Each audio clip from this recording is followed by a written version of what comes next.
అంగళ్ళు. నేనే అంగళ్ళు పోయి ఇక్కడికి వస్తున్నాను. నేరుగా చిత్తూరులో పూతల పట్టు మీటింగ్కి వెళ్తున్నాను. కొవ్వెక్కిన పెద్దిరెడ్డి, పాపాల పెద్దిరెడ్డి నీ అవినీతి పైన యుద్ధం చేస్తా ఉంటే నా పైన దాడి చేపించి నా మీదనే కేసులు పెట్టారు.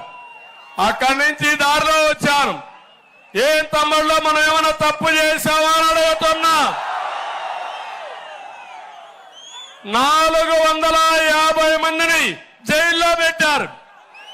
800 పైన కేసులు పెట్టారు. ఏమనుకుంటున్నావు?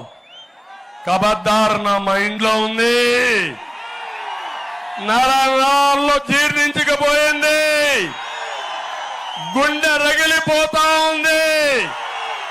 నా కుటుంబ సభ్యులకు జరిగిన అన్యాయం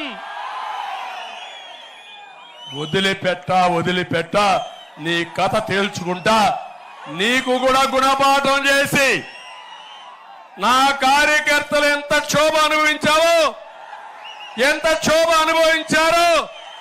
అంత క్షోభ నీకు పెట్టే బాధ్యత నాదని మరొకసారి హామీ ఇస్తున్నా.